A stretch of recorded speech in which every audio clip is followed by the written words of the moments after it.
Dalam sejarah Alkitab, Persia, nama kuno bagi Iran, menempati posisi yang unik. Di awal bangsa ini tampil sebagai alat pemulihan umat Tuhan. Namun dalam nubuat akhir zaman, Persia justru muncul sebagai bagian dari aliansi musuh besar Israel. Transisi ini bukan kebetulan, ini adalah bagian dari pola ilahi yang konsisten, yaitu Tuhan dapat memakai suatu bangsa untuk maksud baik, namun bangsa itu tidak luput dari penghakiman jika menyimpang dari kehendaknya.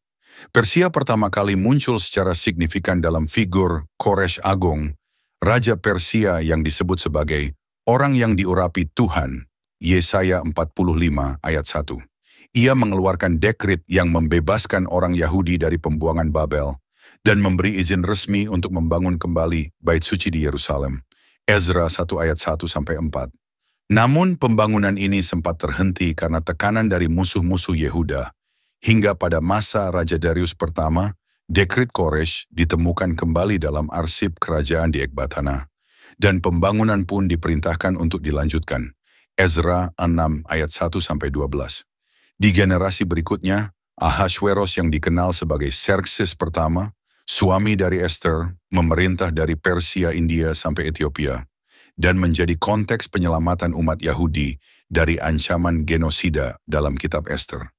Putranya Artasasta atau Artaxerxes I memberi otoritas kepada Ezra dan Nehemia untuk menegakkan hukum Tuhan dan membangun kembali tembok Yerusalem. Semua fakta ini menampilkan Persia sebagai alat pemulihan, bahkan pelindung umat Tuhan dalam berbagai tahap sejarah mereka. Namun gambaran ini berubah dalam konteks eskatologis. Yehezkiel 38 ayat 5 mencatat Persia sebagai bagian dari koalisi Gog dan Magog yang menyerang Israel. Nubuat ini menunjukkan bahwa Persia yang pernah dipakai Tuhan kini menjadi bagian dari kekuatan anti-Mesias. Kitab Daniel 10 ayat 13 dan 20 bahkan menyebut penguasa kerajaan Persia sebagai entitas spiritual yang melawan malaikat Tuhan. Ini bukan sekadar konflik politik, tetapi pertarungan antara kuasa terang dan gelap di ranah roh. Perubahan posisi Persia mencerminkan prinsip teologis penting. Bangsa manapun bisa dipakai Tuhan, tetapi tidak kekal dalam peran itu jika menyimpang dari kebenaran. Sejarah Persia yang dulu penolong, kini menjadi lawan, menggambarkan bagaimana Tuhan menimbang hati bangsa-bangsa, bukan sekadar asal-usulnya. Namun di balik semua ini, muncul satu bangsa yang dilupakan, yaitu Elam, keturunan Sem, bagian dari wilayah Iran kuno.